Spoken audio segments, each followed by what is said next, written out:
Have you ever been through something and you don't know what just happened, but you know it was important to go through? This is that journey for me.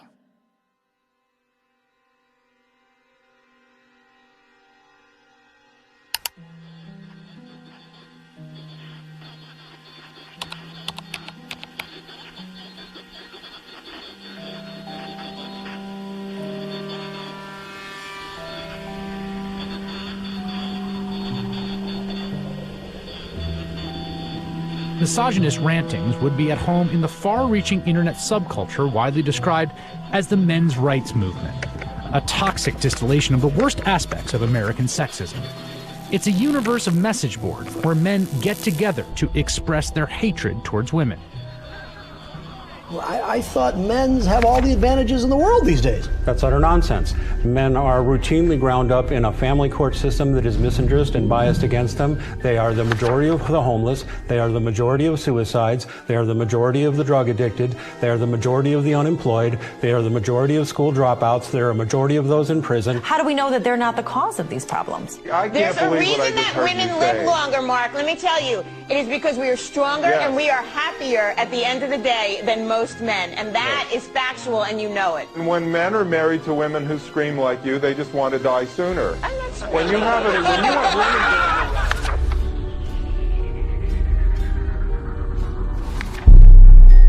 A voice for men, an online hub for men's rights activists, and they were founded by a man named Paul Elam.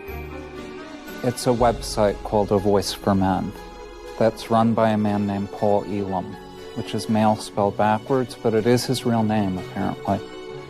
It's a gathering of women haters. The Southern Poverty Law Center has classified that group and men's rights groups as hate groups.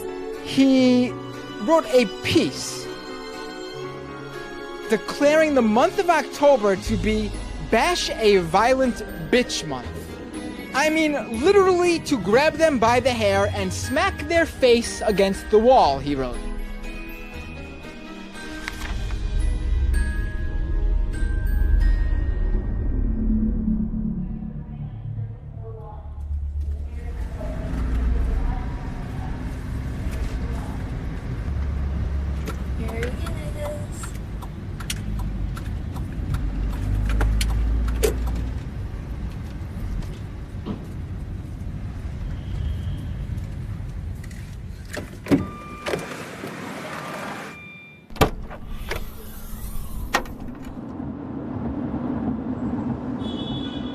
You may be wondering why I'm sitting in a car with notorious men's rights activist Paul Elam. That's a valid question. And to answer it, I need to start at the beginning of how I became a feminist. I was a quiet kid preferring to observe from afar. My mom put me in theater classes when I was 8 years old to break me out of my shell, and I loved it. So much, to the point that I decided to move to Hollywood when I was 18 years old to become an actress. What I wasn't prepared for was to be pigeonholed as the blonde who always died. Billy?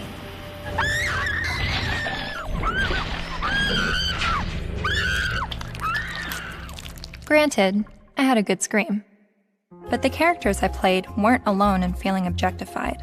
I was commonly harassed on the streets, hit on by married producers, told by photographers to come back when I lost 15 pounds and got a boob job, and a plethora of other uncomfortable experiences, all while still being a teenager. I started to realize my role in the world seemed a little too similar to the unfortunate roles I was auditioning for, and it was not how I saw myself or the person that I wanted to be. So, I quit acting and bought a video camera to tell the stories I wanted to tell. And now, I've been making documentary films since 2008 when I was 21 years old. Most of my work has been about women's issues and sexuality. I've covered a range of topics from the phenomenon of purity balls to reproductive rights, single motherhood, and LGBT rights. After releasing my film in 2012 about marriage equality, I was at a loss of what topic to explore next. And that's when two horrific stories broke the news. two-star high school football players in Steubenville, Ohio, have been found guilty of raping a West Virginia teenager. The video shows the former Steubenville student callously joking about the incident. That's like rape. It is rape. Bro, they raped her. You know you do it? Bro. They raped her. This is the funniest thing I've ever seen. Outrage across India as a 23-year-old woman, the victim of one of the most horrific rapes India has ever heard of. A 90-minute horror for a 23-year-old medicine student on this bus. Gang raped and beaten. Her friend assaulted and thrown out of the bus. Every day, every woman is facing violence on the street. I started to research this rape culture.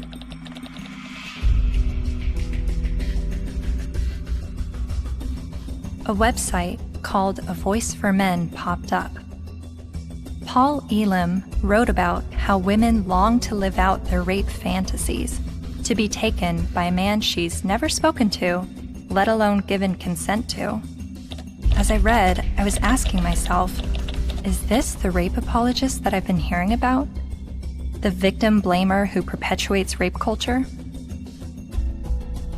I continued to read A Voice for Men's website, often stopping around the halfway mark in every article because I could only read so many bitch, fuck, feminazi, and rape-tard words per minute. But even still, I kept reading, and thinking, and reading some more. I was trying to understand how these, what I perceived to be women haters, could have so many followers.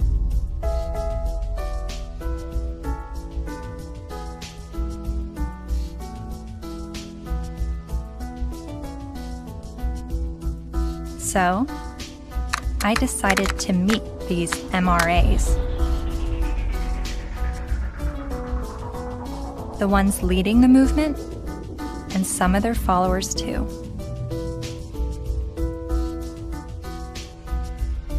And this begins my journey down the rabbit hole.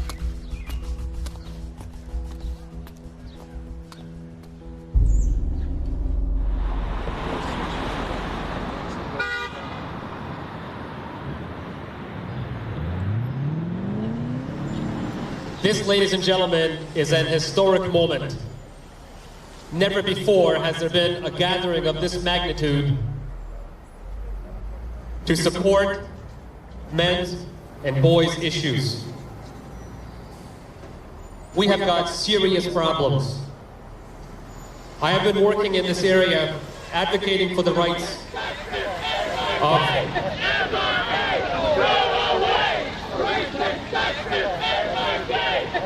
and here we go. What you'll hear is that we hate women.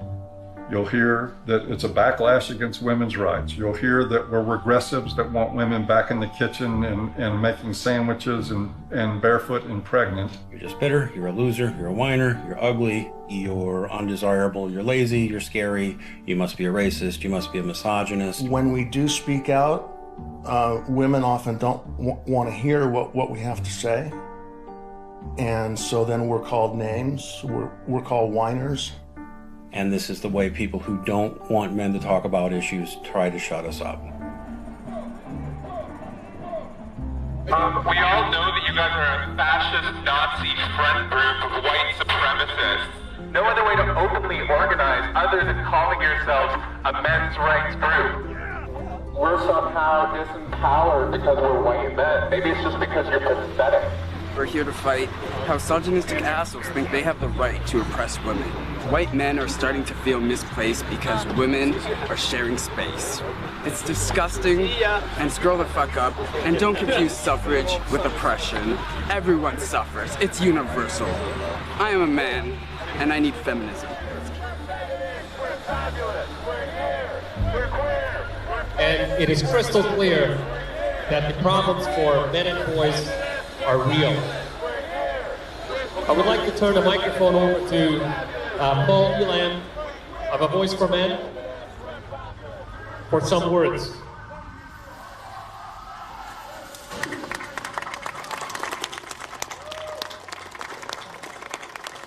This is a historic day. I've never seen a gathering like this out of concern for the general state of affairs for men and boys in this culture. And as trying to articulate the entire platform of the men's rights movement is kind of like trying to understand a snowdrift one snowflake at a time. It's a very, very complicated matter. Just consider this, that 93% of workplace fatalities are men. 4 of 5 suicides are men. Men are dropping out of higher education at very alarming rates. We're down to 38% now of college students are men, and it's dropping rapidly. Male suicide, male abuse, male unemployment, male homelessness, male failure in education, male health issues. We've got the paternity fraud issue, the wrongful paternity issue, a false allegation issue. Men are sentenced to 63% more prison time for the same crime as women. They're less likely to see a doctor. They're less likely to have health insurance. The family court system truly is biased against men. I mean, there's just no question about it. It's really the pro-choice for women only movement, because men, they're denying men any kind of choice once a child is conceived. Her body, her choice, right? Think about men. His body, his choice, not so much. Because the U.S. government does not want to send you to die. They would rather send me to die. Young men that are failing to launch, they're staying in their homes of origin far past the time that we would normally expect them to individuate and move out and go live their lives. We have video game addiction, we have pornography addiction, we have the abuse of young boys with drugs like Ritalin to manage their behavior. Almost all victims of autism spectrum disorders are boys. Boys are most likely to be homeless, most likely to get cancer, most likely to die young and of every major cause, most likely to be arrested, prosecuted, imprisoned, and even executed while being completely innocent. It doesn't matter what their race is, it doesn't matter what their ethnicity is, it doesn't matter what their religious or non-religious views are. It doesn't matter if they're gay or straight. Men and boys are in crisis, and they need your help and they need your support, because they are human beings too. And you will not shame me or anybody here into silence about it anymore. But if you start to talk about those issues and address them in terms of how they affect men and boys as a group, people get hostile about it. The idea is that men have all the rights, they've always had the power. But if that's true, why can't men talk about their problems? And that's what really got me interested in this to begin with. Shortly after I began filming men's rights activists, I realized my own views were being challenged. I kept a video diary throughout filming, and I've decided to share some of those diaries with you. I really do feel like learning about the men's movement and their specific issues, the issues that they have issue with, it's hard for me to completely understand them and just automatically feel welcome in that space of talking about these issues, because at least with feminism, whenever I heard about the issues that feminists were fighting against, I always felt like I had something to draw from and experience to be on board with that. And that's always been why I've been drawn to the feminist movement, is because a lot of what they spoke about I had personal experiences with, and with the men's movement I have very little personal experiences with the issues that they talk about.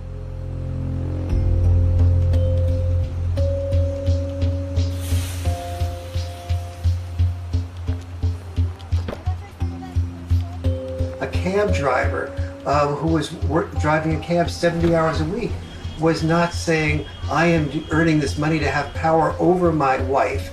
He was earning this money even though it took power away from his life. He was doing that so his child wouldn't have to drive that cab. The garbage collector does not get up at 3 or 4 in the morning in rain and sleet and snow and get out to do the garbage so he can have more power over his wife. That's power he's losing over his life in order to make his contribution, his sacrifice, his way of loving. And this has been translated into the culture of, you make more money than women do, you must therefore have more power. Meet Warren Farrell, best-selling author and self-styled social anthropologist, leading an assault on our traditional thinking about men. I asked my girlfriend at the time to buy me as a gift, I think it was for Christmas or for my birthday, Warren Farrell's book, The Myth of Male Power, which she did. And it just changed my whole life. And his premise was, while women are often seen as sex objects, men are often seen as success objects. And this resonated with me. He wrote this book that questioned our notions of power, of who had power and where it was. And it questioned the roles of men, but not the way feminists had always questioned gender roles. Every society that survived based on its ability to train its sons to be disposable. Disposable in war as warriors, disposable in work as firefighters, as workers on oil rigs and so on, coal miners, and indirectly, therefore, disposable as dads.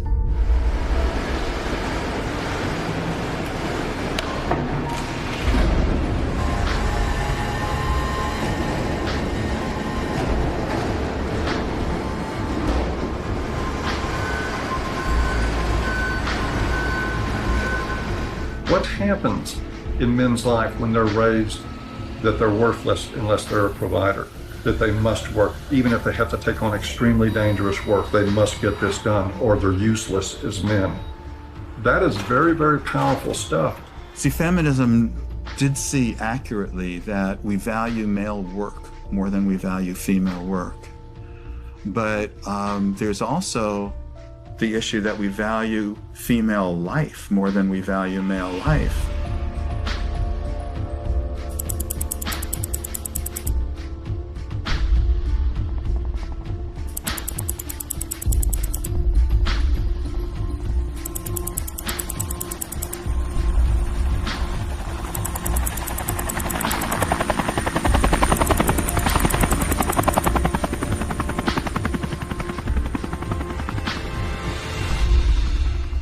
Even when that plane went down in New York City a few years ago, and that, the pilot was a hero for the way he landed it and saved everybody. Word arrived over the citywide fire frequency that a commercial jetliner was in the water with 155 people on board. Then, over the next few minutes, the doors opened, life vests were inflated, and women and children first, everyone got off that plane. They saved all the women first. That's still, when I went on a cruise, there's still women into the lifeboats first, because not because you're a man, so you should be able to swim halfway across the ocean, but because you're a man, you're expendable. We have to look at not just the glass ceilings, but also the glass cellars. And Paul, I think as you were saying, we have to look at men just not only as human doings, but also as human beings. When you survive because somebody else is willing to die, like in war, then that you are immune to the pain of the people who are dying because you have an investment in their being willing to die. You say, I will build a statue, I will remember you in a history book. But if you look at that from another perspective, that building of the statue or remembering you in a history book is a bribe to be willing to die so that I can live. But both sexes, in the area where they are rejected, tend to turn what rejects them into an object. So the area where men... I'm watching this lecture that Warren Farrell's giving in the 90s. I see some women in the crowd, and a lot of them have their hands folded, and there is a little bit of uncomfortableness by being a woman in a crowd of people while the speaker's talking about how men are oppressed and women have it so great. It kind of puts you on the defensive as a woman. And understanding that I feel that way makes me wonder, are men having their arms crossed, listening to a feminist speaker talk about how men have all the power and women are oppressed? Are men feeling like,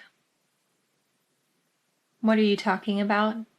I don't have power and we have it pretty shitty on this side of the grass too?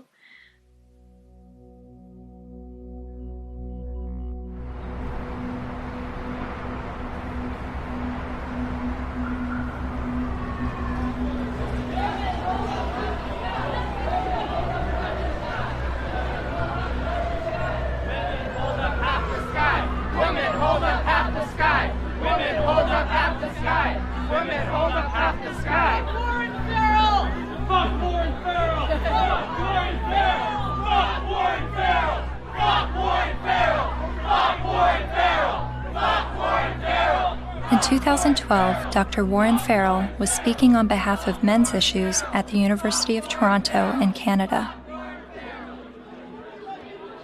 A feminist group protested the event.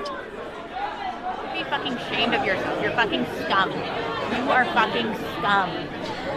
Fucking rape apologist, incest supporting, woman hating, fucking scum. Is there someone else I can wait? Fucking scum. Yeah, just another. I just want to listen to someone else's opinion. I'm not even on a side here. I just listen to as many people as I can. You know what though? Why would you pay money to fucking support a fucking rape apologist if you weren't fucking one? I never heard him say anything that was. Well, it's fucking scum. Who do you serve? Who do you protect? Who do you serve? Who do you serve? You're fucking scum. Fuck you. Rage inside of me. All cops are bastards. ACAB. Real fucking scum.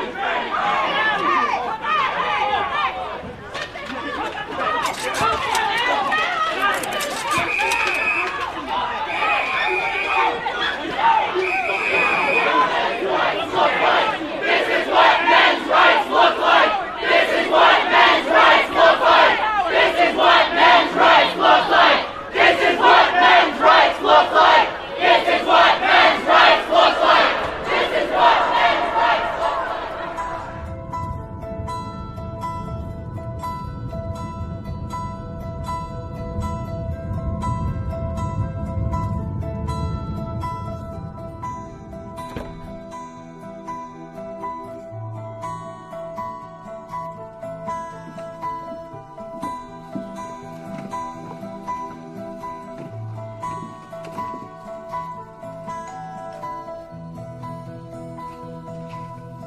Hi, how are you? I'm Cassie. You're Cassie. Yes. Oh, for some reason I thought you were a male, which I'm just delighted that you're a female. Well, thank you. Very glad to meet you. Yeah, you too. Come on in. Thank you. Thank you. But Farrell wasn't always so attentive to men. In fact, for years he focused almost exclusively on women's issues, rubbing shoulders with feminist leaders like Gloria Steinem. And he's still a card-carrying member of the National Organization for Women. I believe that women cannot hear what men do not say. And he's got a lot to say to both men and women in his provocative new book, The Myth of Male Power. I was making a very significant amount of money speaking around the world on behalf of women's issues alone. I went through a period of forming men's groups. And then when I listened to them, I thought, well, gee, this will be really helpful to present to audiences so that they can understand not only women's side, but men's side too, because I was really totally in the feminist camp. And immediately I saw my standing ovations drop. I started hearing that there was people saying, don't invite him there, to speak with us. And pretty soon I had, very few college and university speaking engagements. How did you originally get involved with feminism? Where did that all begin? I was doing my doctorate in political science at NYU in the late 60s, and the women's movement surfaced.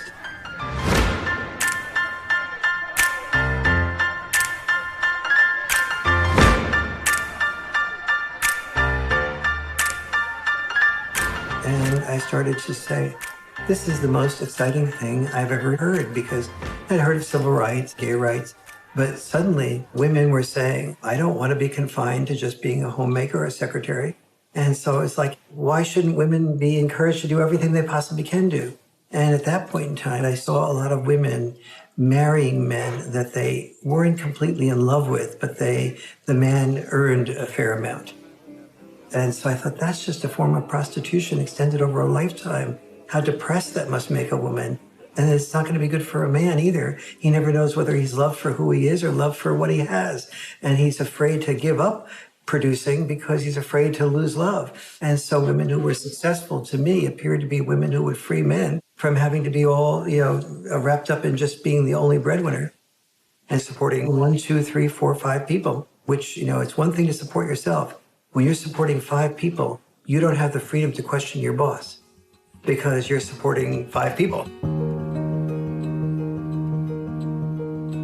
The first issue of feminism was to say, just because I'm a woman, maybe I don't want to spend my life raising children. Don't force me into that role against my will. So they looked at men and said, well, you're not forced to raise children. You don't have any issue. But for men, the traditional sex role was not raising children. For us, the traditional sex role was to be a provider, a protector, and to initiate relationships. Each of us has traditional sex roles. Don't force us to carry out those traditional sex roles. We have the same rules set up for men that they've always lived by, that you need to protect and provide at any cost. But we've changed everything where it concerns women. They now have access to everything men have always had access to education, to work, to whatever they want to do. But they're not the ones driving the semis. And they're not the ones in the coal mines. You don't hear the National Organization for Women complaining that there is just not enough female ditch diggers. It is still men carrying the lion's share for what it takes to operate and maintain this society. And it is still the expectation that if somebody's going to go down with the ship, it's going to be men.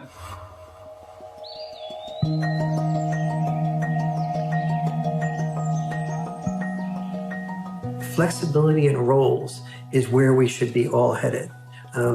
Any men's rights activist that I would support the portions of the women's movement that is encouraging women to have more flexibility in roles. So where do the men's movement and feminism disagree? Well, only on the fundamental belief that the women's movement says men are the oppressors, that we are involved in a patriarchal world in which men invented the rules to benefit men at the expense of women. But don't we live in a patriarchy? When most of the world's nations still have never had a female leader.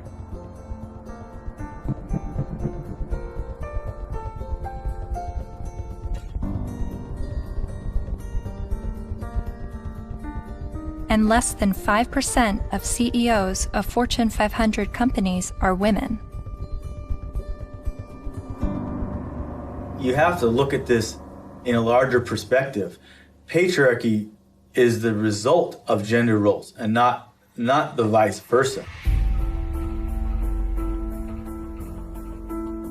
Traditionally, women's power and responsibility has been in the reproductive sphere, while men's power and responsibility was in the productive sphere.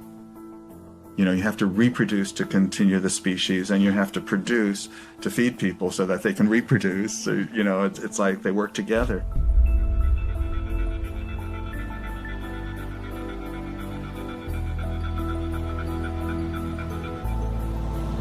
And most cultures divvied up roles because women were responsible for childbirth and were more likely to breastfeed.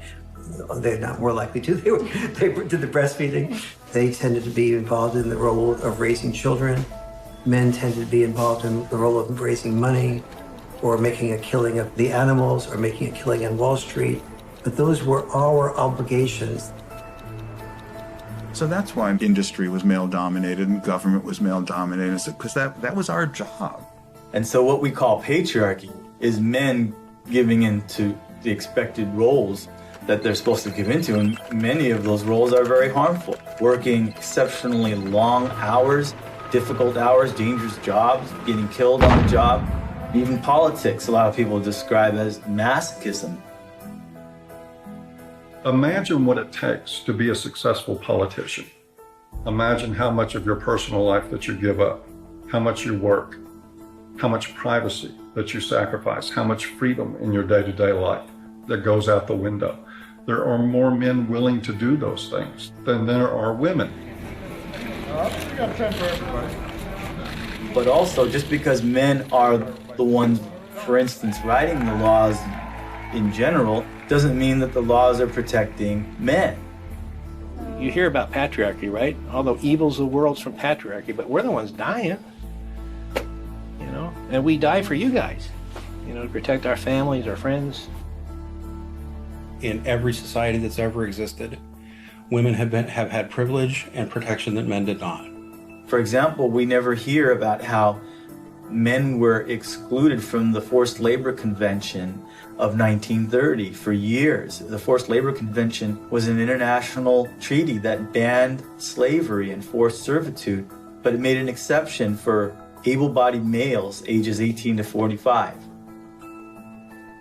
Eventually, they got rid of that, but there was still an exemption for prisoners and military, which is 90% male.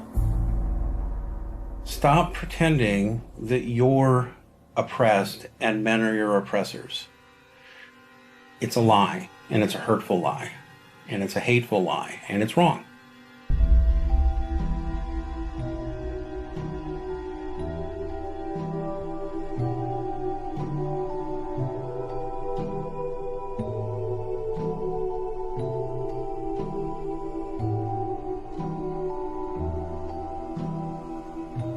You talk a lot about the red pill in A Voice for Men. What is the red pill?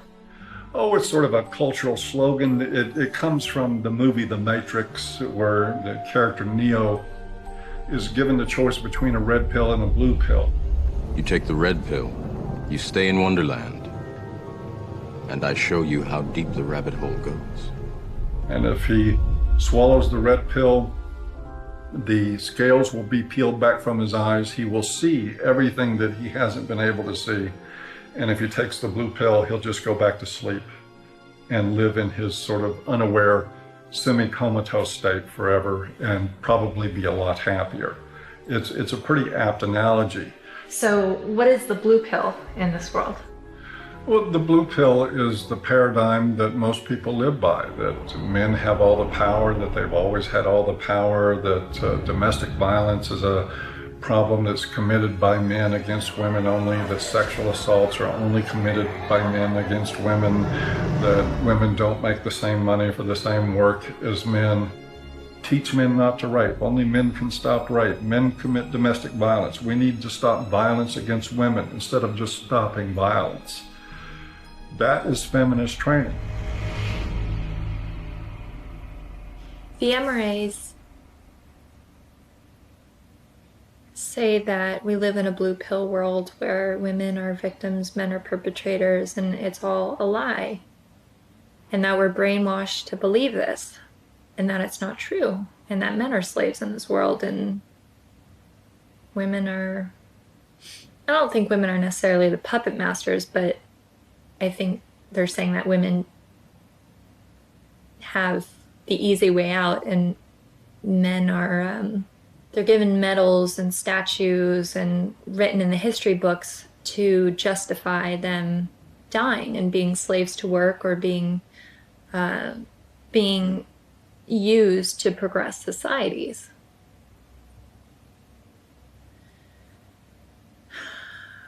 And I've believed for so long that I'm at a disadvantage for being a woman, and that I have to work harder than everyone else, and I have more to overcome, and I have more to prove just because of my gender. But the MRAs are saying that this is all a lie, and that guys are actually the ones that are disadvantaged and discriminated against. And actually, the more I learn from him, the more I think thank God I wasn't born a guy. Because I don't think that the expectations on men is good or healthy. I mean, they have so much pressure to succeed and to be strong and to stand up and protect others and to put their lives on the line. I don't think I would want that responsibility. But, 50 years ago, no, I wouldn't have wanted to be a woman. But now, I mean, maybe just it's right now that the tides are changing and women have the better deal. Well, no, I don't know.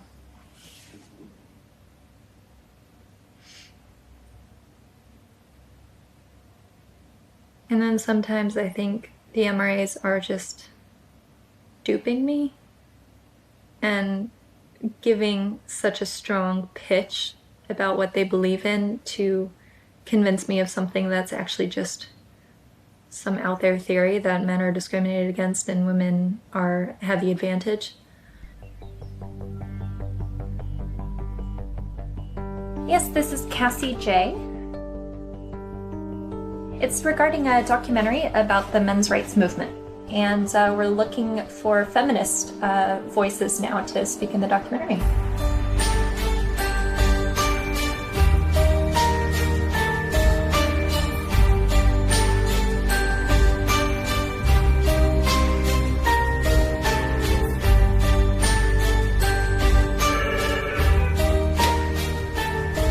Feminist majority. Yeah, hold on just 1 second.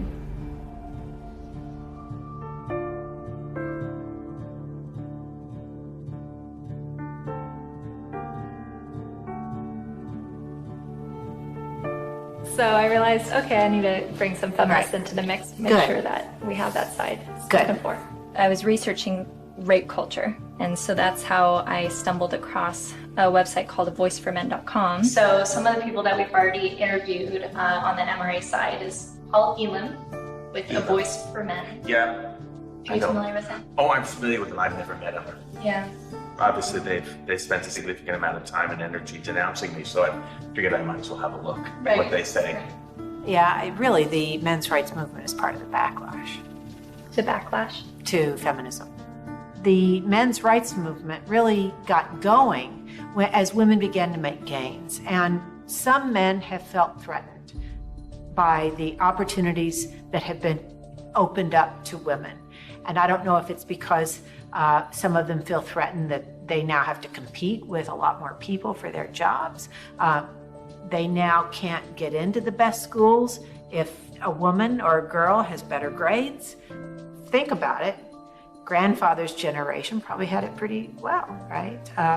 All of his needs, his shirts were ironed, all of that was always taken care of. Well, grow up. Realize the world has changed. And as much as the MRAs would like things to go back to the way they were, and use the argument that women have an advantage now, no person looking at the data can possibly say women have an advantage. We're just beginning to get a level playing field here. It's not tilted in our favor, I can tell you that. And they know it. They know it. But it's the constant distortion of the data. It's the spinning of a situation to make it look like women are somehow getting ahead, getting an advantage they don't deserve. It's part of the backlash. Political organizing comes from a feeling of victimization, which is why the men's rights movement makes that claim that men are the victims of discrimination. But it doesn't have much traction because, you look around and it's hard to see it. We don't have movements called, straight liberation. The question I would pose rhetorically is the men's rights movement really the gender version of the white nationalist movement? Because there are plenty of white people who say that they are the victims of reverse discrimination. So of course it's not going to have very much traction. You can't really organize the people who are superordinate.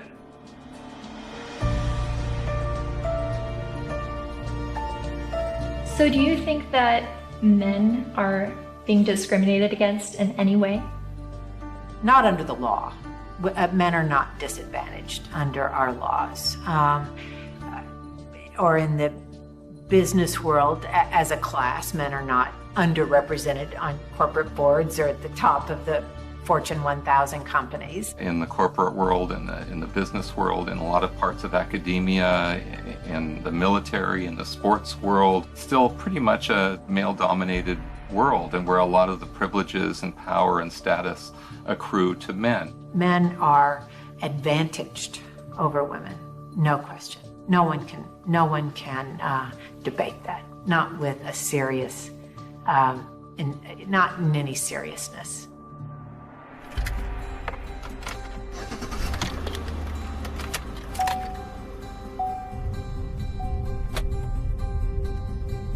I was a math major as an undergraduate, and one of the fundamental things about geometry is the distance from point A to point B equals the distance from point B to point A.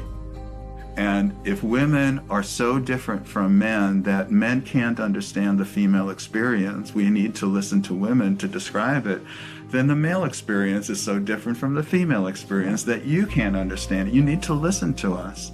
You can't really compare how men and women have suffered from sexism, because there's no way to quantify, that kind of suffering. So if a woman says, well, I miss 30% of my income,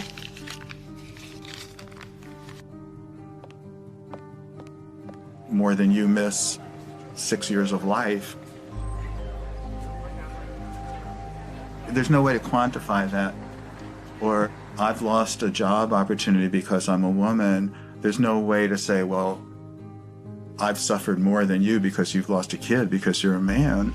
We can't, but it's serious. It is serious. And at least if you're denied a job because you're a woman, at least you can go to another company and apply for a job, But you can't, when you lose your kid, like you can't say, well, okay, I'll get custody of that kid, I'll try for that one. It's a terrible thing that happens. There was a case, the Serpico case. You might be too young to know the movie Serpico with Al Pacino. It was about a New York City undercover cop. He gets shot at the end of the movie and retires from the police force. And he was a real man, Frank Serpico. A woman after the movie, after this was made, decided she wanted to become a single mother and tricked him into fathering a child. And the court accepted that because she told her friends she was going to trick him, and they testified, and the court said, yes, you were tricked into it, and still awarded her over 90% of his police pension. So everything that he goes through in this movie to including getting shot to earn his pension, she won by sleeping with him one night.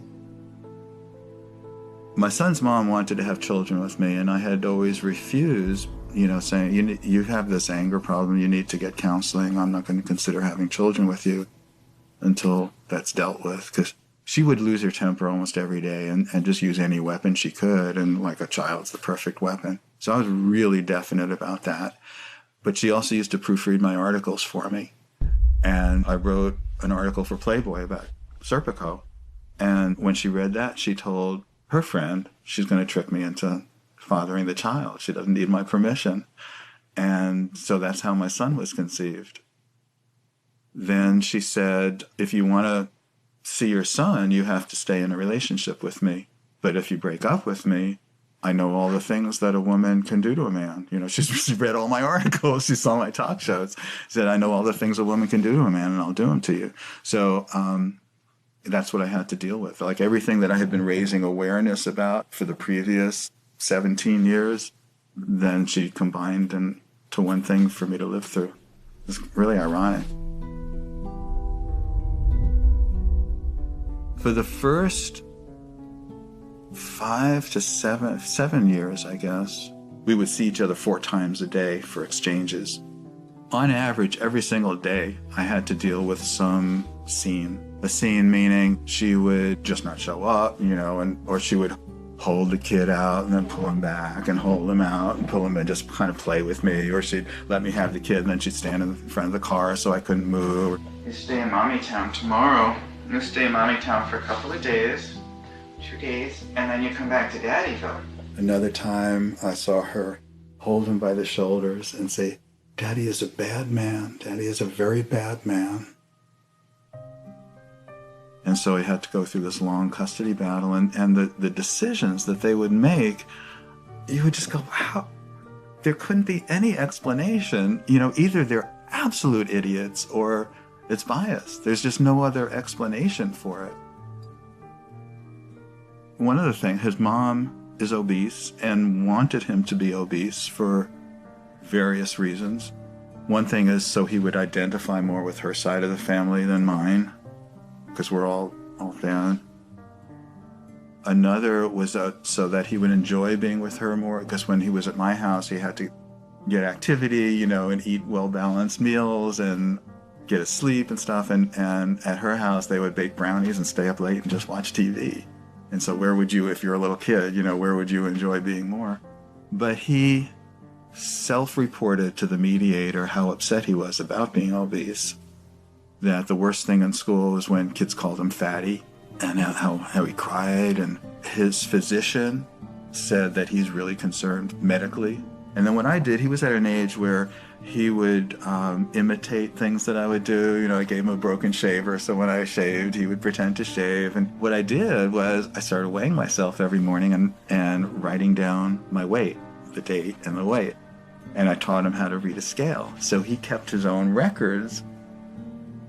So I had 6 months worth of statistics to show consistently that every time he was with his mom for a few days, he'd come back weighing 3 or 4 pounds more, and then he'd lose it while he was with me. So they had, you know, that how much he was upset about the problem. They had his physician being upset about the problem, and they had the proof of where the problem lay. So the judge's decision was that father should no longer be allowed to weigh the child. Problem solved. After 14 years, my body gave out. I got sicker than I've ever been. I realized I'm going to die. That's not going to do anybody good. I've got to give up the fight. So I gave up custody. And so I don't see my son anymore. He hasn't been in my house since. So I did lose him. Just like a dream, you're like a guiding light shining in the night. Fred claims that during his 14-year custody battle, he spent the equivalent of 5 years of his gross income on legal fees, mediators, and child support payments. I was really in his life a lot longer than most fathers would have been. It's something most fathers can't afford. You are so beautiful to me.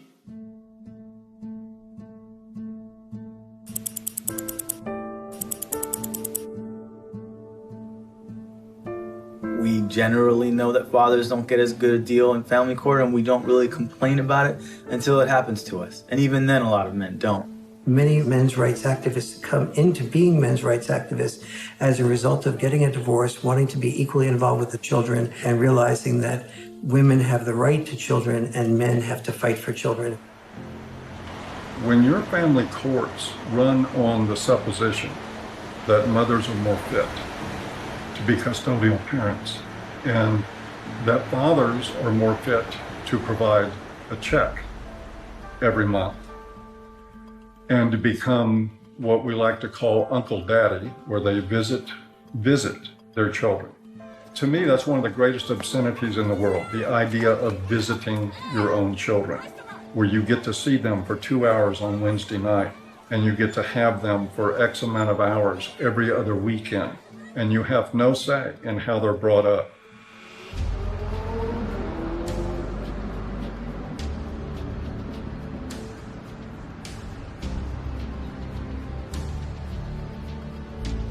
You know, I can't tell you how many men have been in this office, in that chair, in tears because they can't see their kids.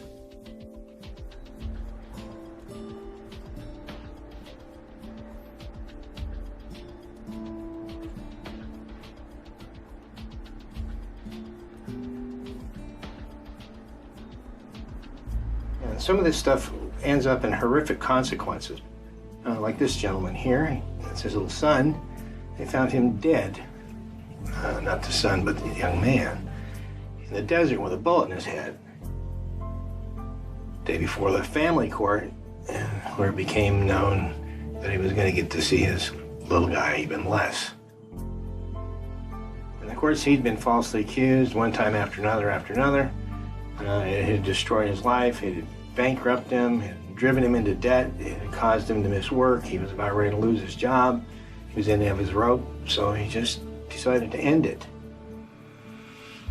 The unfairness in the family courts, the unfairness in the way child support is so often structured, it's commonplace and it's everywhere. And the more you start to become conscious of it, the more you realize that it's there.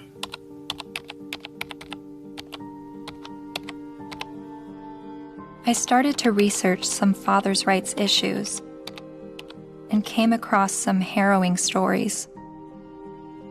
Like this man in South Carolina who found out his only daughter was adopted away by the mother without his knowledge or consent. His daughter was with an adoptive family in California, so he began his fight to get his daughter back. Adoption is for children without families, not children with a willing and capable family. And this man in Colorado who lost his daughter when the mother left the state to give birth in Utah where he wouldn't have legal rights to his child. He fought for 4 years in court and finally won visitation rights. Only visitation. I can't explain the emotion, the happiness, just this hard fight, and what this means to me. And then there's this heartbreaking story.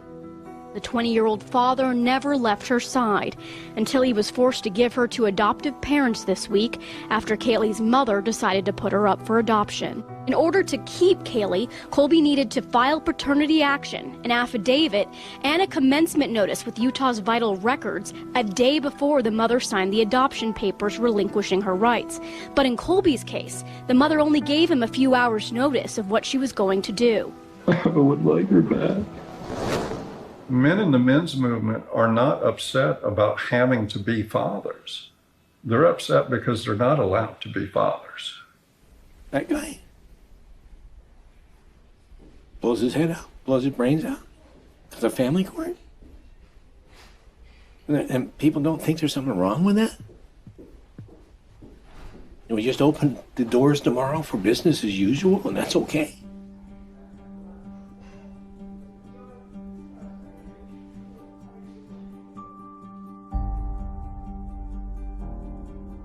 I've always thought of feminism as being the fight for gender equality. And yet, I've never heard about fathers' rights and the injustices going on in family court. Why is this? I decided to ask gender studies professor Michael Mesner. Well, I'll just say I don't think it's, I don't think that a lot of their assumptions are correct to start with. There's no doubt that there have been some men who get just screwed by court decisions and custody cases. But I think when you look at the broader patterns, it's still the case that in intact heterosexual families with kids, women are still doing the vast majority of the housework and childcare, and there's a lot of sort of father absence, lack of participation by fathers. Some of whom I think then after divorce happens, end up suddenly wanting equality, as fathers when they haven't really been participating equally as fathers before. So to me, it always kind of swings back to the feminist perspective of how we need to push for full equality across the board, including before divorces. If we have that, then we might expect more symmetry after divorces happening. The more I researched fathers' rights, the more I realized how deep this rabbit hole goes. Not only in the amount of issues, but also in the vast array of perspectives on these issues. I decided to create a flowchart of what I thought fathers' options might be following a surprise pregnancy. I then put a green line for the paths that I thought would be good turnouts for the father, and I put red lines for the paths that seemed to not be good for the father. Then I created a flowchart for women's options, and did the same with green and red lines. And as I stepped back, I saw all the red lines for the women's options if she does not want the child. But something dawned on me. Of every path the biological father could go down, he's at the mercy of the woman's sole discretion. Although women have very difficult choices to make, she at least has the choice. But for biological fathers, they have no say over their parental destiny.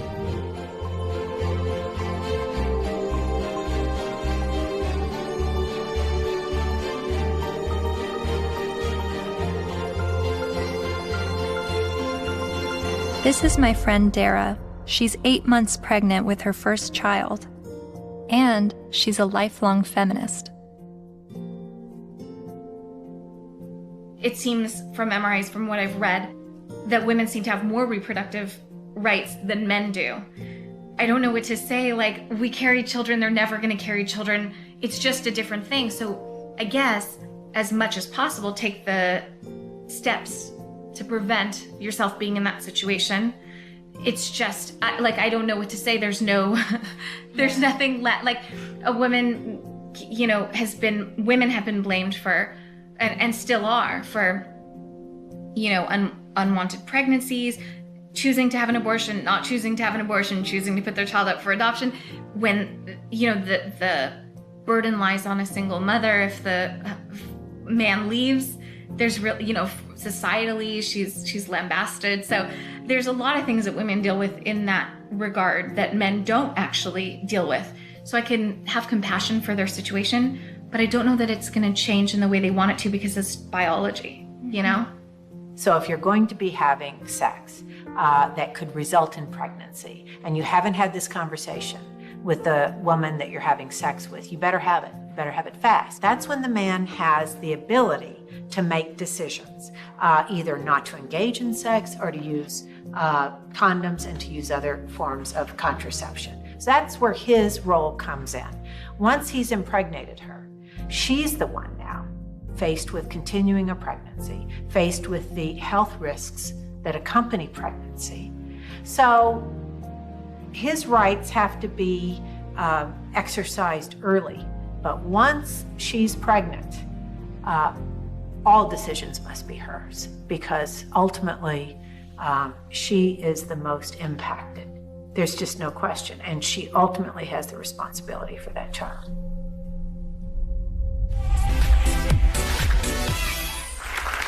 So before we were married, he promised me we would have 2 kids, and now he doesn't want any more. My friends think I should trick him and stop taking my birth control. Men have never been in control of our bodies. We're the ones in control. Clap if you think that she should trick him. My people. Up next, everybody. So it sounds like men's reproductive rights are limited to the choice of whether or not to have sex and the choice of whether or not to use protection. But what if he's tricked into fatherhood? Or what if he's not even the father? What does paternity fraud look like? It's ugly. It's extraordinarily ugly. And we have to distinguish between paternity fraud and wrongful paternity. What's the difference? Wrongful paternity can be innocent. Okay, we went to a party. I had sex with 6 guys. I think it was when I was hanging out the window I got pregnant, but I wasn't sure. But, you know, if anybody knows that guy's name, would you please have him call me? And then she names one of the other guys, and he didn't have sex with her. It wasn't malicious. It wasn't intentional. She wasn't trying to harm anybody. She was just trying to figure out who it was. Wrongful paternity. More often, and less facetiously. Okay, I'm married, I had an affair. Obviously here, there's all sorts of problems because there are more victims than the person who's named as dear old dad, who may be the wrong one. There's everybody involved in the family, like a situation in Texas where the family had 5 little towhead kids, all guys, all little blondos. And all of a sudden, one day, one of the little blondo kids gets in trouble, has to go to the hospital. They can't get a hold of mom. They get a hold of dad. Dad rushes to the hospital, needs to give blood. Whoops. Can't do it. Wrong blood. What? All the kids look alike. Turns out it was the guy down the street. You've heard of this case? No, it's a real case. So what happens to this family? Can you fathom what happens to this family? How do you think the kids feel when they find out dear old dad isn't dear old dad and it's the guy down the street? How do you think dad feels? That these 5 little boys that he still loves dearly, when he finds out they're not his bio children, but he still can't tear away because he loves them. He's devoted himself to these. How do you think it feels? I mean, it's horrific. Horrific. That's not wrongful, that's deliberate. So that's paternity fraud. That's paternity fraud. She knew who the father was and lied about it. Paul was right when he said, trying to understand the men's rights movement is like trying to understand a snowdrift, one snowflake at a time. There are unique fathers' rights issues that vary between unmarried, married, and divorced dads. But there are also men's rights issues for non-biological fathers. Like this man who is facing jail time for failure to pay child support for a child that DNA tests prove isn't his. Carnell Alexander still owes more than $30,000 to the state for a child that's not his because the mom wrote his name down because she needed to name someone in order to get welfare benefits. And I had to put him down as the father. That was the only way I can get the system. I'm almost homeless. I'm almost in jail. I'm out of work. My money is being threatened to be taken. He says the law needs to be changed so when this happens, as it often does, other men don't become dad by default.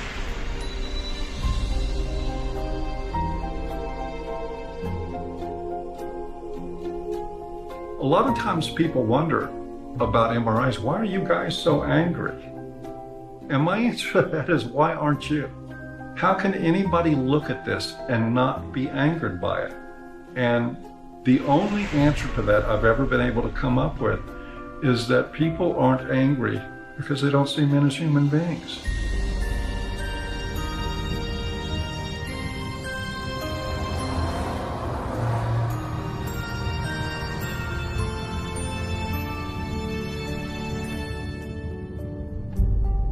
I continued traveling North America, meeting MRAs from all walks of life,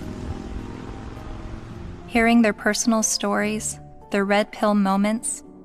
I met a young man who was sexually abused when he was 16 years old while living at a residential home for people with developmental disabilities. She's the only woman I've done anything ever with, partly because it just messed me up so much. She continues working there. She hit me in the face. She actually hit me throughout the house, chasing me throughout the house. When I reported my domestic assault to the police officers, I did not at all bring up the fact that I was sexually assaulted, because if he wasn't going to believe that I was a victim of domestic violence, there was no way he was going to believe that I was going to be a victim of sexual assault.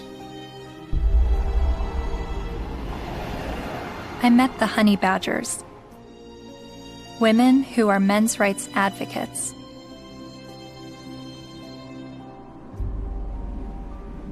And then there was a 15-year-old boy, there was a 35-year-old woman, and then later on she came out of jail and she was able to collect child support from this boy that she raped. Yeah.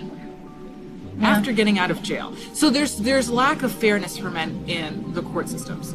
When police officers would show up to domestic violence case, there was often men were just taken away without asking what even happened. It's just presumed that men are the criminals. I was assaulted several times, and I never got any help. I went to the police still bleeding a couple of times. And one police officer said, I'll never forget this. He said, if she starts hitting you again, you better get out of there fast, because if she just breaks a fingernail trying to hit you, we'll arrest you. I mean, I can't tell you at this point how many guys I've talked to who are like, yeah, you know, she stabbed me and they put me in jail. Not only are there endless studies that show women are just as violent as men are, when I would talk about it, invariably, men would start coming out of the woodwork with stories. Stories they were afraid to tell, stories that they got laughed at for, stories that they got blamed for. It's hideous. This is not flattering to men, to talk about men's vulnerabilities. No. To talk about the ways that they are not strong and that they are, well, weak. And to be honest about it, it's not flattering. A solution for both genders is that we need to be able to recognize how men are vulnerable, and we need to be able to recognize how women are actors. Because we have a huge blind spot, especially when women do bad things.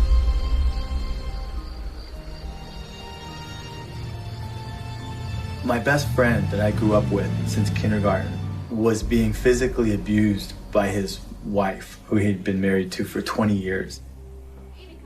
She'll break glass and throw it at him, punch him. I've seen it just happen spontaneously, and it was frequent. And he's bigger than her, but he didn't want to hit her. And he didn't want the children, they had 3 minor children, he didn't want them seeing this at all. So he would usually just go outside because there would be glass breaking or things being smashed or yelling, and he knew that the neighbors might think it's him. So he would go outside so the neighbors can see what's happening. Eventually I said, look, you need professional help, and so does she, and maybe the kids do too. So I called a bunch of domestic violence shelters. I just looked around online and I called, but every place that I called said, we don't help men. We don't help male men at all. And I started becoming curious about why that was, because I learned that these were state-funded shelters. And I know that men pay at least half of the taxes that fund these shelters if they're state-funded, and I just was wondering why. So basically, there was no place to take him, and it just continued. The problem just kept going.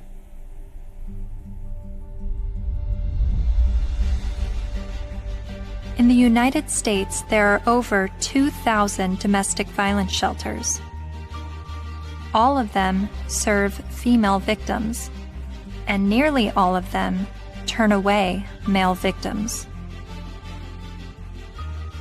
In fact, as of 2016, there's only a single domestic violence shelter for men.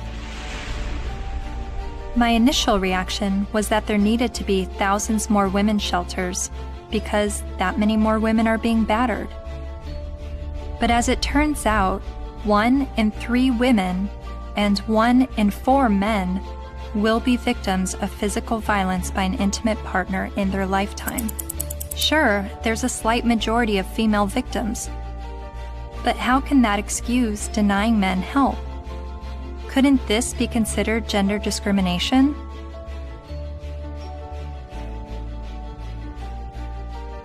Think of it this way. Roughly 78% of all suicides are men.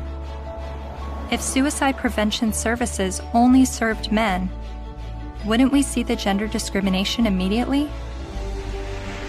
If there are over 2,000 women's shelters that turn away men, and only 1 shelter for men, obviously the resources don't match the need.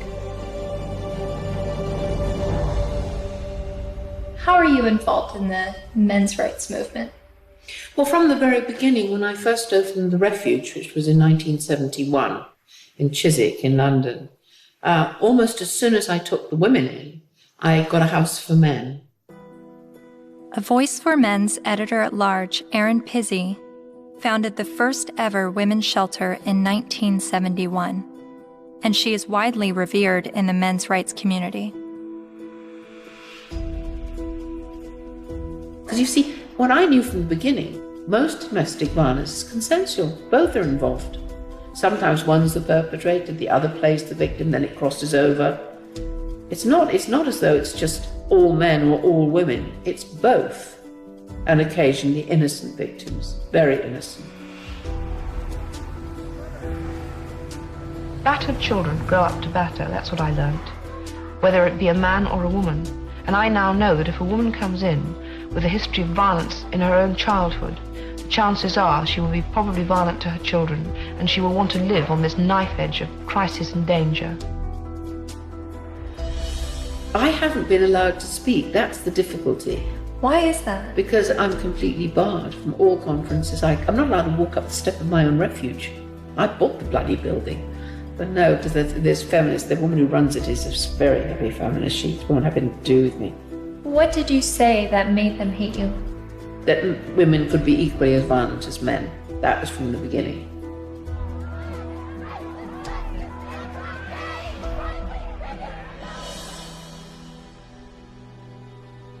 Erin Pizzey says that 62 of the first 100 women to enter her refuge were just as violent as the men they left, and violent towards their children. But there's levels of violence, isn't there? I deny the fact that I'm violent. Well, I'm violent. So am I. You know, I'm very violent. Well, And yet- verbally, and I could quite easily hit somebody. You know, very, very easily. And I've had an argument. But the feminists I've met have an entirely different take on domestic violence.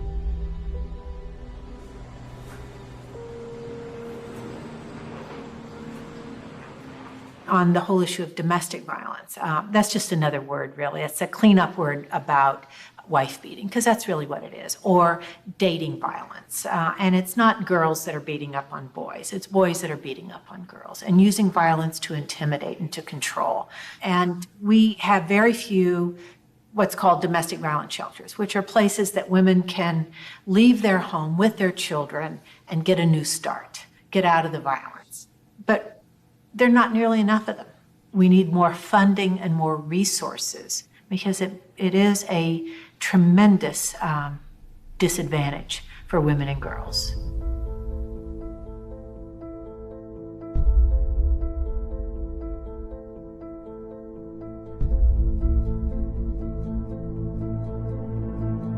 In 2014, the CDC released a report revealing that over 5.4 million men and 4.7 million women had been victims of intimate partner physical violence within the previous 12 months. But then why does the media paint domestic violence as a women's issue? The World Health Organization says 1 in 3 women are abused by their partner. 1 in 3 American women experiences domestic violence or stalking at some point in her life. And when it was addressed as a men's issue, the speaker's point was that it's a men's issue because men are the problem. I'm going to share with you a paradigm-shifting perspective on the issues of gender violence. I don't see these as women's issues that some good men help out with. In fact, I'm going to argue that these are men's issues. Why is domestic violence still a big problem in the United States and all over the world? What's going on? Why do so many men abuse physically, emotionally, and verbally and other ways the women and girls and the men and boys that they claim to love? What's going on with men? Let's grant every single empirical case as being true. Yes, it is true. Let's just say, it is not true, but let's just assume that there is gender symmetry in domestic violence, that women hit men as much as men hit women. If I were to say that, I would say, and therefore we need boatloads more funding for domestic violence to develop shelters and adequate interventions, because there's this hidden epidemic of men who are being beaten up by women. Or I could say, as the men's rights movement do, therefore we shouldn't have these shelters and we shouldn't fund them because the women are all lying. Well, it seems to me that if you really believe in gender symmetry, it's not that you want to, you're not questioning the number of women. You're just saying the number of men in society. You would want to join with women who are anti-violence to say, we have a real problem here. You know, it's not even a gender problem. It's a problem of women hitting men and men hitting women. We've got to get boatloads more funding. Let's work together. That seems the logical response to this. But instead they're saying it's like a zero-sum game. If we fund the women, then we're going to ignore the men. Well, we're not going to ignore the women because we all agree that the levels are as high as we say. But it does sound like a zero-sum game when only women are receiving services in domestic violence situations. And of all the men's rights activists I've met, none of them question the number of female victims, but they are calling attention to the high number of male victims that are being dismissed. So why aren't men's rights activists and feminists working together? Michael Kimmel briefly said something that made me wonder. He said it would no longer be a gender problem if both men and women were equally victims of domestic violence. Is that why the number of male victims are never addressed? To me, it's been fraud for all these years. Why is it we have this enormously powerful feminist movement and virtually nothing for men? Originally, it was capitalism was the big enemy in the 60s and 70s. And it was the radical feminists in America. They moved the goalposts. They said, no, it's no longer capitalism is the enemy. The enemy is patriarchy. All men.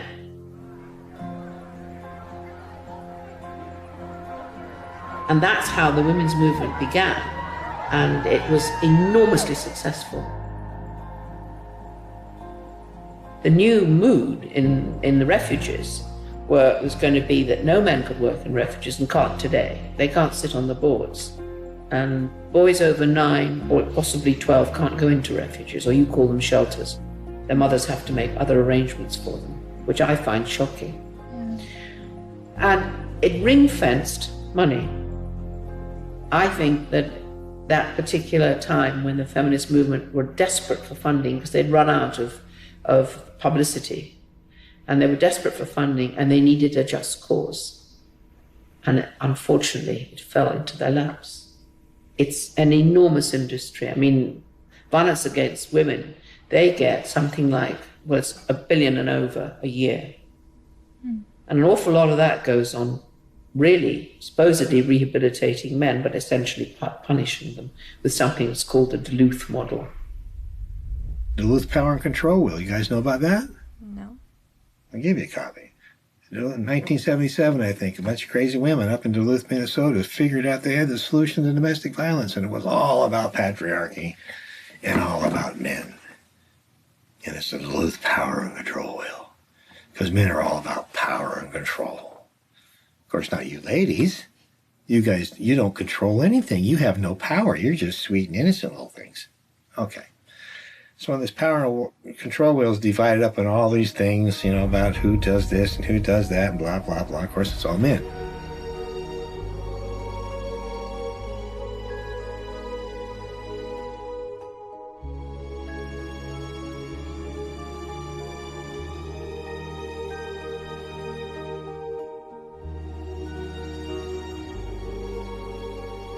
The entire domestic violence industry was founded on that. I think it's still 37 or 32 states in the United States that by law they have to use the Duluth model for battery intervention programs, and it's all shame, blame, and guilt driven. If you're a man and you walk in, you must admit you did it up front or you're in denial. There's no debate, there's no discussion, there's no possibility that you could be falsely accused. The criminal justice system could have made a mistake. None whatsoever. You are in a state of denial, and you will complete that course or you're going to go to jail. You will be re-engineered. It's frightening. Frightening? Yes, that's frightening. I think it's terrifying. Absolutely terrifying. All I had to do, I had a simple choice. I could just say, yes, you're right. Men are the enemy. No problem. But I couldn't. I absolutely couldn't.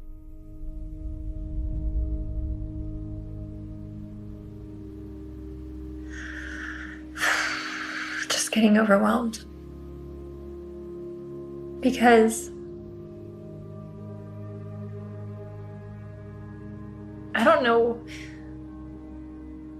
where I'm headed with what I believe and what is right and what is wrong and who is wrong and who is right, and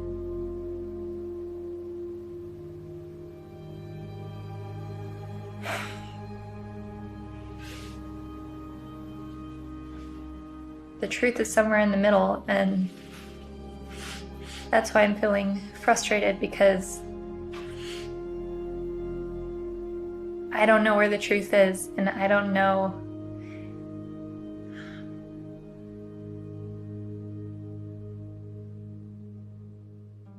When I decided to make a film on the men's rights movement, I never anticipated questioning my feminist views. But the more MRAs I met, the more I felt compelled to remind myself why I was a feminist. I signed up for a women's group. Welcome to our Women on Your Power workshop. Only 4% of the Fortune 500 companies are led by women. Women only hold about 14% of corporate executive positions and less than 20% of our governmental positions. I made video diaries complaining about how I had to change what I wore to walk alone at night, how much time it took me to get ready for work, all the housekeeping that was on my shoulders. In comparison to other gender issues, these videos seem trivial, but I made them nonetheless. I attended women's rights rallies.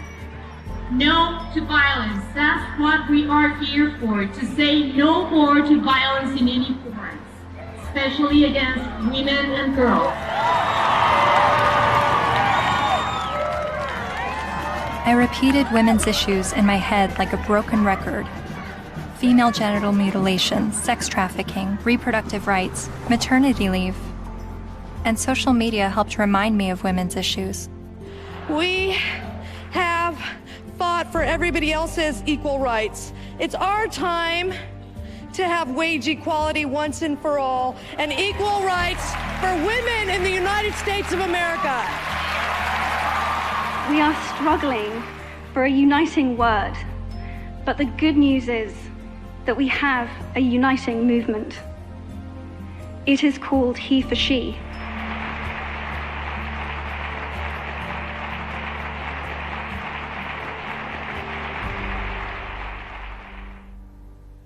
Whenever I hear the MRA's point of view about how difficult it is for them, I immediately go to, well, what about us? What is it like for us? And then I get on the defensive and want to make sure that women's struggles are also heard.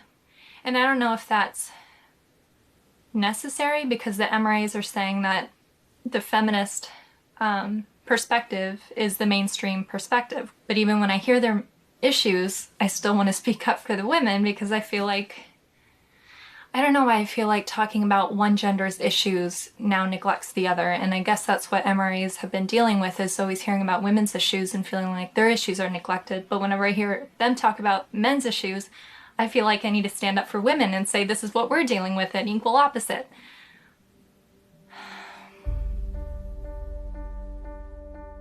I met with men's rights activist Karen Strawn late one night in a noisy bar. She became well known for her YouTube videos talking about male disposability and other men's rights issues. And she's a honey badger. Part of what I do and what I research and what I think about is the reason psychologically why feminism seems to be such a comfortable, warm blanket emotionally for so many people, men and women alike. And it's so comfortable that it will make them not see things that are right in front of their face. Look at Boko Haram. Hundreds of young girls, fast asleep in their beds, are awakened by the sound of gunfire. Armed attackers have stormed their boarding school and set fire to dozens of buildings. Nearly 300 of them are dragged from their dorm, loaded onto trucks, and carried away deep into the forest. From New York to London rallied yesterday demanding that the terrorist group Boko Haram bring back our girls. It just gets to the core of you, This unconscionable act was committed by a terrorist group determined to keep these girls from getting an education. And what happened in Nigeria was not an isolated incident. It is a story we see every day as girls around the world risk their lives to pursue their ambitions. I mean, you must have heard about that, right? That's being spun as a fundamentalist Islamic group that is so determined to be misogynistic and oppress girls that they want to deny girls an education. But they are not against girls being educated. They're against anybody getting a Western, secular, or Christian education. The initial attacks, and there were several of them, there were over 100 men killed and 1 woman killed. And the victims were described as people, right, or villagers. And in the previous attacks on the schools, they actually let the girls go. They separated out the boys and girls, and they let the girls go, and they told them, go home, get married, renounce your sins, and live a righteous life under Allah, right? And then they burned the boys alive. There was literally no outrage, right? It was barely reported on. It was one of those things, there was no opinion pieces on it, no nothing, right? Until the girls were kidnapped. And look at it this way, because we played right into their hands, because they want attention, right? And they weren't getting any attention from the Western media when they were just slaughtering boys, right? They want attention. And what do? They kidnap girls and sell them into marriage or slavery, right? And everybody, the UN, Michelle Obama, Barack Obama, the UK government, the Canadian Federal Minister of Defense, right? They're all promising aid and help and equipment and personnel to help find these girls and bring them back, because this is such an outrage and oh my goodness, something needs to be done. Well, maybe if, like last year, maybe if we did something then, all of these girls would be safe in their dorms right now, right? But we didn't. And the reason why they kidnapped those girls is because we didn't do anything. We didn't pay attention. And they want attention, right? And they know that attacking girls or women is going to get them attention. What are we going to do? Start a campaign, bring back our boys. Oh wait, they're dead. Never mind, right? The men, the people in Boko Haram, they're chivalrous. If those girls were boys, they wouldn't be getting education. They'd be dead. They wouldn't be sold into slavery with the hope of escape. They'd be dead. Boko Haram has been fighting for Islamic rule in Nigeria since 2002. Its members have killed hundreds of people.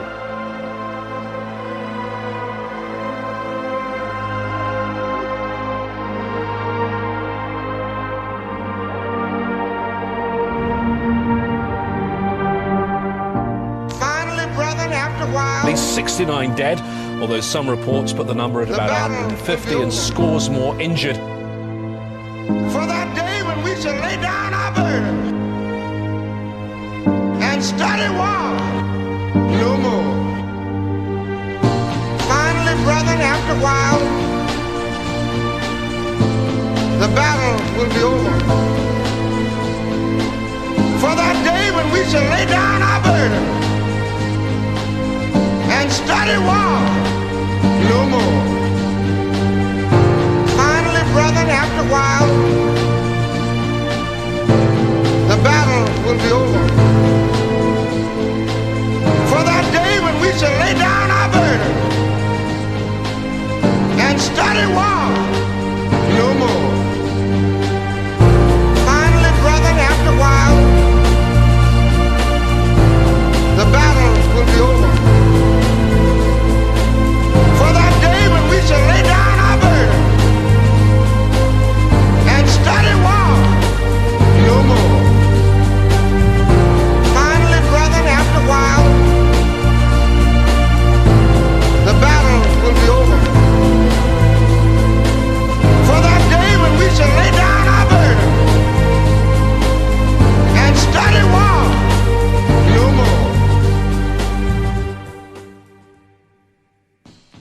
important things the men's movement is doing is being able to say, men need compassion and men deserve compassion. And to have that happen, I'm not expecting it in my lifetime. It's an ocean of pain out there. This stuff we're talking about has been going on for so long. And nobody listens. Nobody cares. It's one thing when you look at what happens to women and you feel normal, healthy outrage about it, and that should happen. But when you can look at what's happening in our courts to men, in our medical establishment to men, in our schools to men, and yet we remain so cerebral about all of it. Yes, well, that is certainly something to consider. If it were happening to any other group, we would be having protests from coast to coast. And the fact is that it is happening to men every day, right in front of our eyes, and people will get angry at you if you try to talk about it. That's how deep the prejudice runs. But there have been protests, not with the intention of shining light on men's issues, but rather with the goal of silencing any discussion of men's issues. Like at Ottawa University, when Professor Janice Fiamengo attempted to give a lecture that questioned the feminist narrative.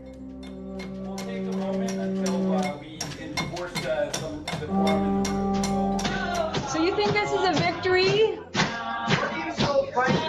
Yeah, why are you so frightened of hearing an opinion different from your own? Then there was the first International Conference on Men's Issues in Michigan, where even Ms. Magazine urged its readers to protest the conference in hopes of shutting it down.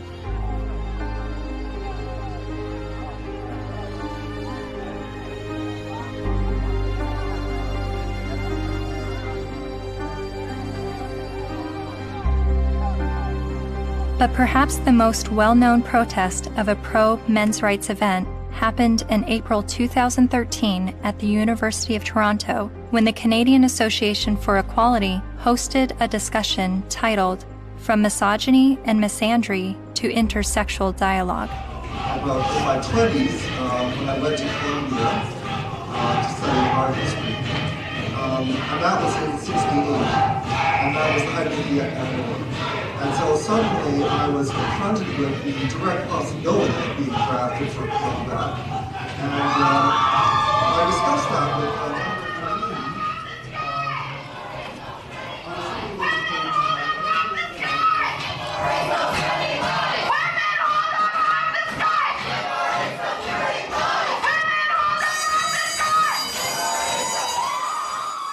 a feminist group protesting the event illegally pulled the fire alarm and successfully shut down the event.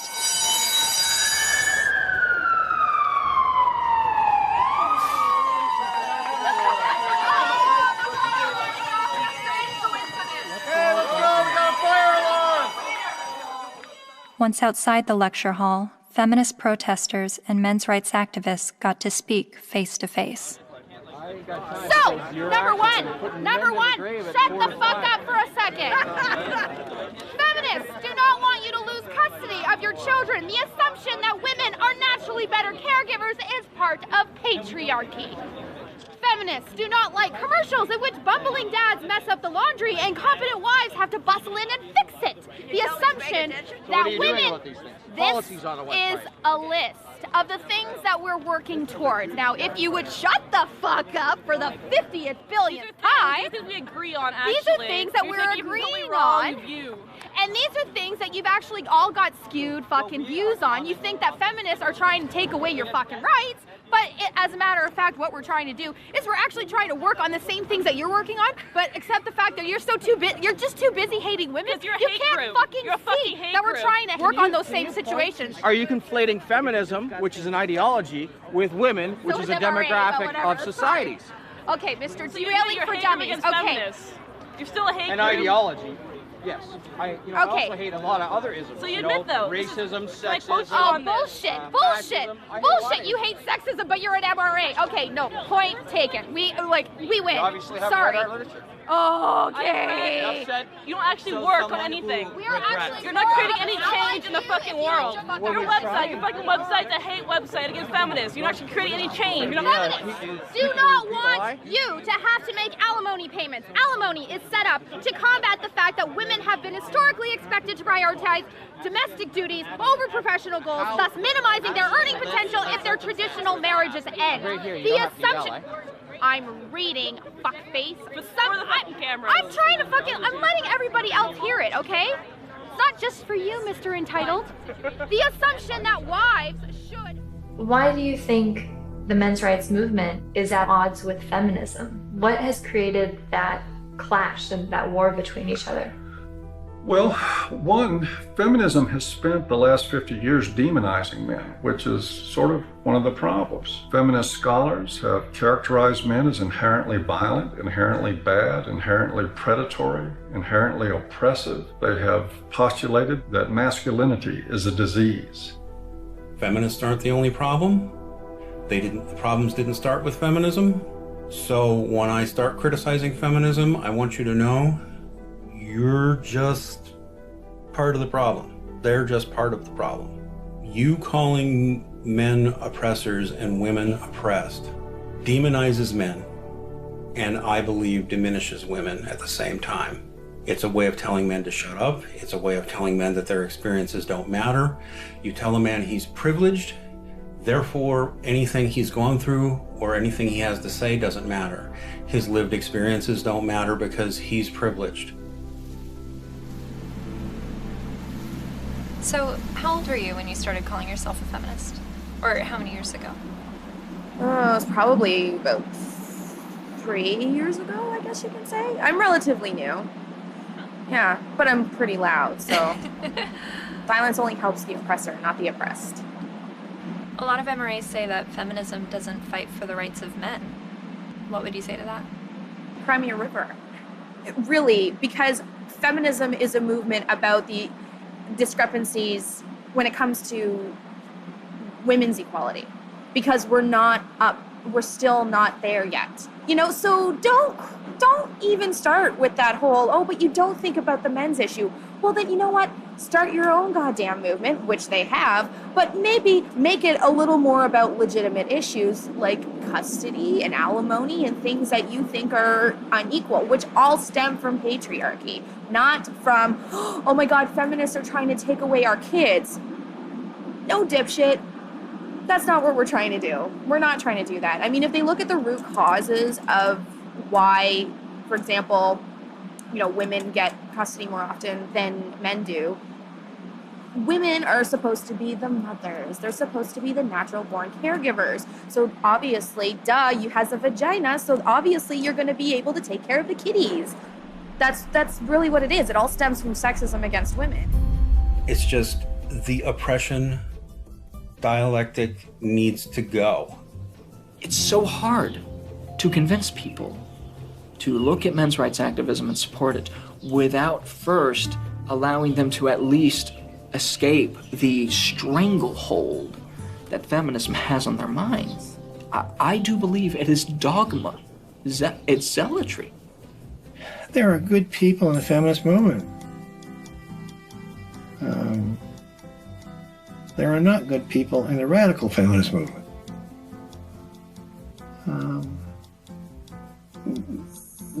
That system is based on hate. And hate is, in my opinion, hate's the most destructive force in the world. They're so quick to call us man-haters or misandrists.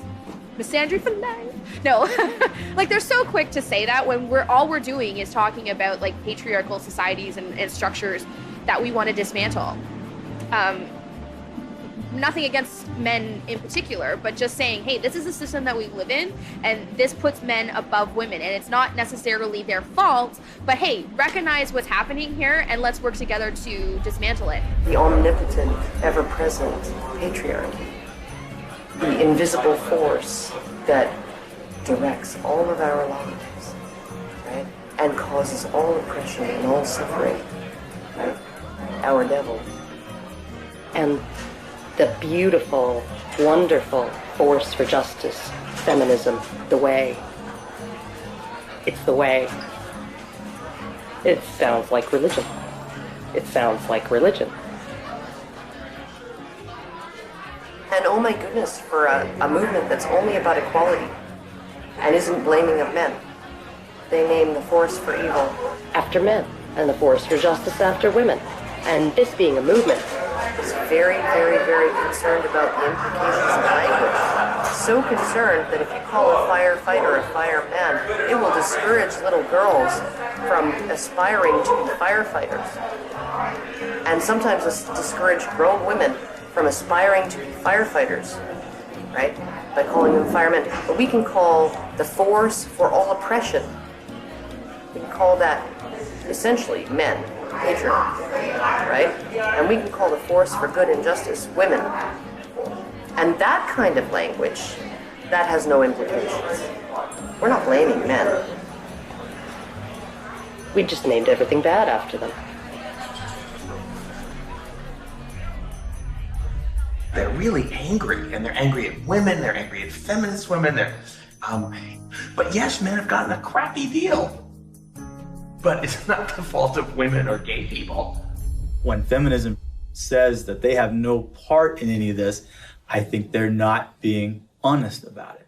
I don't blame feminism for all of it, but I think they've had a role in it. They've written laws that discriminate against men. They fought to protect those laws, particularly in domestic violence areas.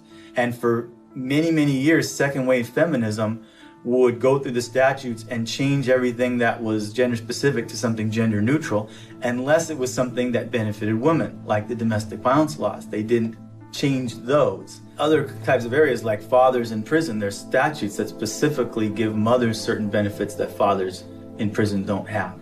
And I challenged that as well legally, but we didn't win on that one. When I wanted to get a commission on men, like the county has a commission on women, the feminists fought that tooth and nail. When Prop 209 was before the California voters, which was to end affirmative action, every feminist organization opposed it. Every time men's rights groups try to pass joint custody legislation, feminist groups fight them. They fought us on paternity fraud. The biggest opposition that I have faced has been from the radical feminists that said, we don't want truth to be the standard, because if we did, they wouldn't oppose automatic DNA testing at birth.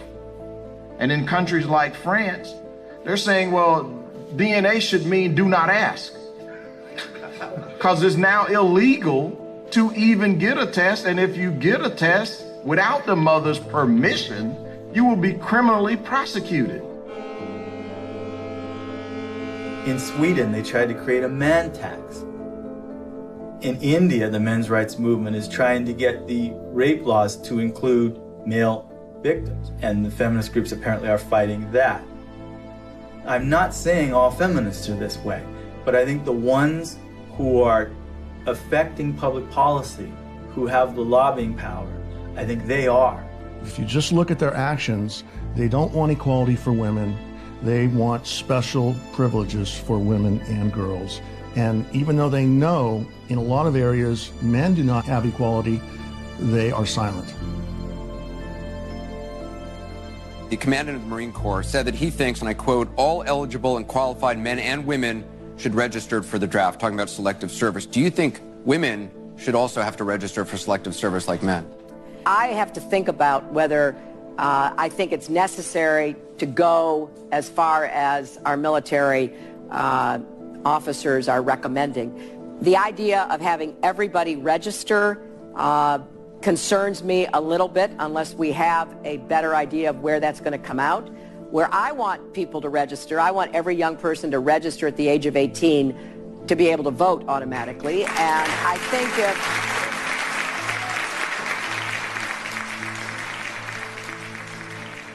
What's the motivation? People don't ask, what's the motivation? Do we need a men's rights movement? No, we need common sense.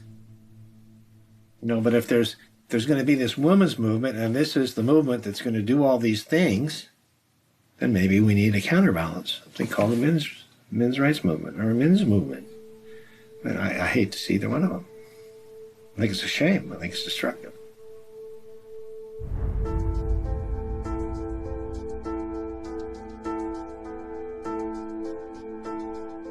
I'm hearing what the men's rights activists are saying, and I'm finding the sources to support what they're saying. Men are just as likely to be victims of intimate partner physical violence. Men have little to no control over their parental destiny, especially when he's tricked into fatherhood or he's raising a child that he later finds out isn't his. The sentencing disparity between men and women is 6 times larger than the sentencing disparity between blacks and whites. So while a black man may be sentenced to 10% more prison time for the same crime as a white man, a man is sentenced to over 60% more prison time than a woman arrested for the same crime. Boys are falling behind in education. They are enrolling at lower rates and earning less college degrees. And while not all MRAs agree on the issue of infant male circumcision, most MRAs do believe it is a human rights violation. I spent months learning about infant male circumcision, but it only took me watching a 5-minute medical training video to convince me this is a barbaric practice that needs to stop. Okay, so first thing, make sure he's well restrained to the foreskin, okay? And we repeat the process with just one end and clamp. Anything that gets clamped gets cut. All that was left, a partial penis and his tiny testicles. Rhodes says Ashton urinates through a hole in his penis. She says she can't imagine now what she'll say to her son when he's old enough to understand what's happened to him. How could you explain it to your child that you don't have a penis or you might never be able to have kids?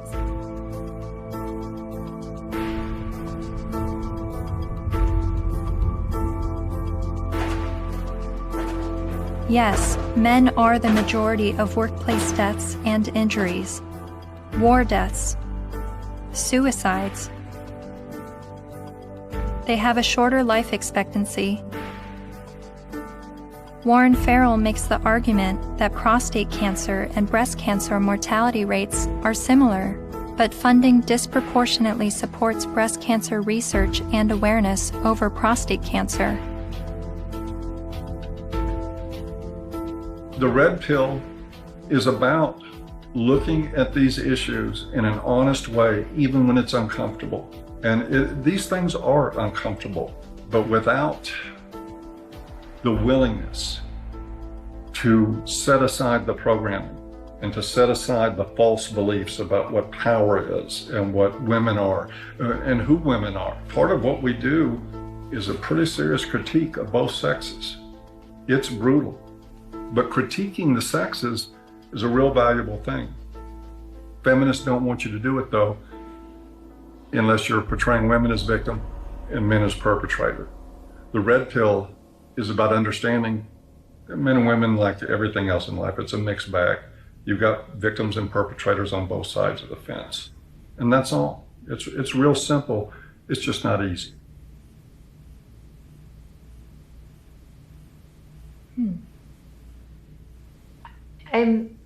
I think I agree with everything you said, but there's still some kind of unsettling doubt, and I don't know where that's coming from. I'm recognizing all of these very serious men's rights issues.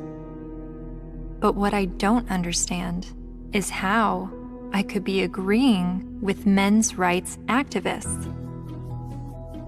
Is this the same misogynist hate group I originally discovered online? The Southern Poverty Law Center has classified that group and men's rights groups as hate groups. I looked into what I was hearing from feminists and the mass media about the men's rights movement. I've read a lot and I've heard a lot that the men's rights movement has been labeled a hate group by the Southern Poverty Law Center. Is that correct? That's not quite true. No, they got it wrong. No, this was somehow written up on some kind of anti-men's rights websites as us having listed them as hate groups and so on, and we didn't do.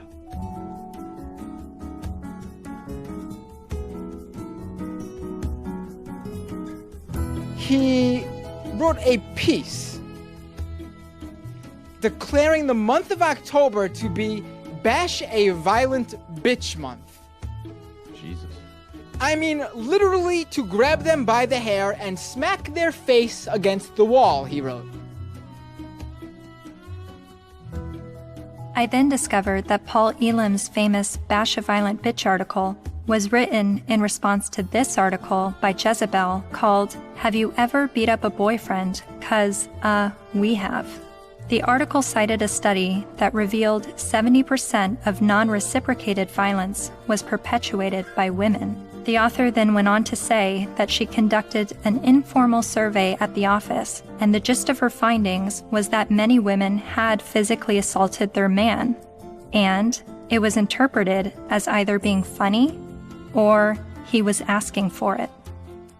I couldn't help but see the hypocrisy in a major feminist website making light of abusing men, and MRAs stinging back only to have the media paint them as the abusers. Something else to think about. Arriving on campus, boys will also see the effects of women's studies programs, now usually termed gender studies programs. Make no mistake about it, however, they are still women's studies programs. I teach in the gender studies program at Wagner. There are about 900 such programs worldwide, and about 400 of them are in the States. By comparison to those 900 programs worldwide, there is one men's studies program. In 4 years, Center for Men and Masculinities is to be established at a state of New York university, the one in Stony Brook. It will be headed by Professor Michael Kimmel, a sociologist. Its advisors will include, probably among the advisors are funders as well, the actress and fitness expert Jane Fonda, Gloria Steinem, and Eve Ensler, the author of Vagina Monologues.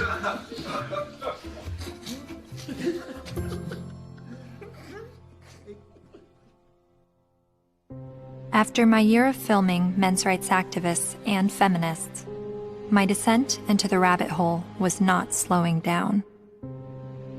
My education on gender politics was really just beginning. I learned about other sectors of the online manosphere, like MGTOW, Men Going Their Own Way, and a forum on Reddit called The Red Pill, which is separate from the men's rights community and they do not see eye to eye. I'm told an easy way to remember the difference is that while MRAs want to change the system, Reddit's The Red Pill want to take advantage of the system, and MGTOW want to leave the system. There are so many perspectives on gender, and I believe they are all worthy of listening to. However, the conversation is being silenced. For a society to accept anything said on behalf of women's rights, and then to shame any dialogue about men's rights and call it hate speech is precisely the problem. I don't know where I'm headed, but I know what I left behind. I no longer call myself a feminist.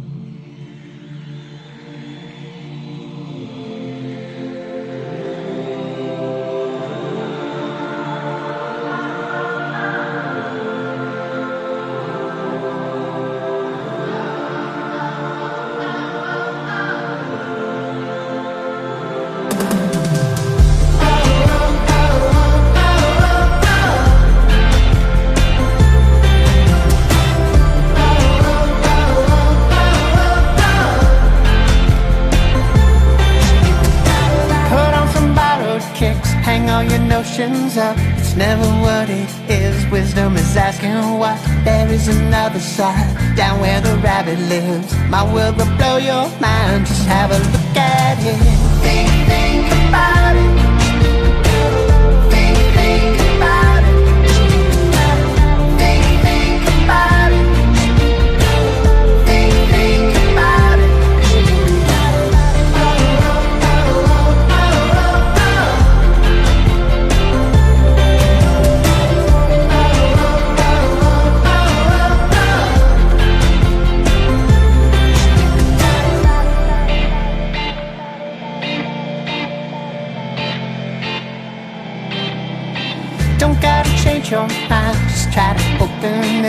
I'll let you use my eyes, see what I'm dealing with. People with different stories, divided by different categories and reasons why. The smart speak, the wise they listen.